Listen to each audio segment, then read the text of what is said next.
Tras la expulsión de los reyes y la instauración de la República en el año 509 a.C., el poder en Roma recayó sobre los patricios, jefes de las principales familias que formaban el Senado y que eran elegidos por los ciudadanos para los distintos cargos públicos.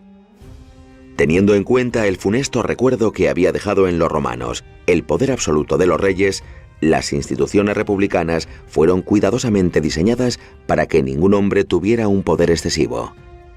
El gobierno lo ejercían siempre dos cónsules que se renovaban de año en año. Cada uno de ellos podía vetar las decisiones del otro y en tiempo de guerra dirigían las operaciones militares en días alternos. Fue en ese momento, al comienzo mismo de la República, cuando las conocidas siglas SPQR, Senatus Populusque Romanus, el Senado y el pueblo romano, se convirtieron en la divisa de Roma, significando que todo se hacía en nombre de los dos grandes poderes que en teoría gobernaban la ciudad, el Senado de patricios y las asambleas de ciudadanos plebeyos encargadas de elegir a los cargos públicos. Sin embargo, esta aparente unidad escondía una profunda fractura interna que a punto estuvo de destruir la República ya en sus inicios. Los patricios, descendientes de las primeras familias que habían fundado la ciudad junto a Rómulo, disfrutaban de numerosos privilegios. Solo ellos podían formar parte del Senado, y solo ellos podían desempeñar cargos públicos.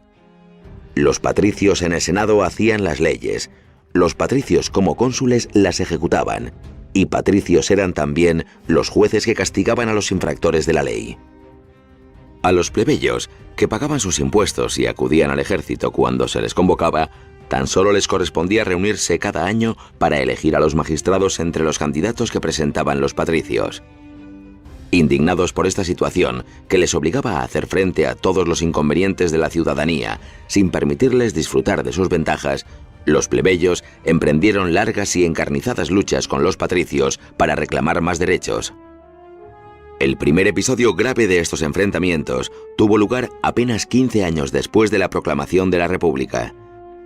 Cierto día del año 494 a.C., los plebeyos dejaron de cultivar la tierra, de comerciar y de servir en el ejército y se retiraron a la colina del Aventino, proclamando que no volverían a sus tareas hasta que se reconocieran sus derechos. Al principio los patricios enviaron mensajeros que, entre ruegos y amenazas, instaron a los plebeyos a abandonar su actitud. Pero estos se mantuvieron firmes y la ciudad, falta de mano de obra, quedó sumida en el caos. Al final, el Senado tuvo que capitular y accedió a incluir una nueva magistratura en el ordenamiento institucional, los tribunos de la plebe. Estos magistrados, que solo podrían ser elegidos entre candidatos plebeyos, tendrían como única función defender sus intereses y dispondrían para ello del derecho de veto sobre cualquier resolución senatorial. Para que este enorme poder no provocara represalias por parte de los patricios, los tribunos de la plebe serían considerados personas sagradas. Si alguien atentaba contra su vida, su cabeza sería sacrificada a Júpiter y sus bienes subastados.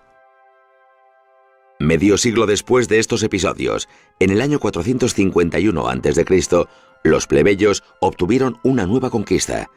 10 hombres sabios elegidos entre los romanos redactaron la Ley de las 12 Tablas, que se convirtió en la primera ley escrita de Roma.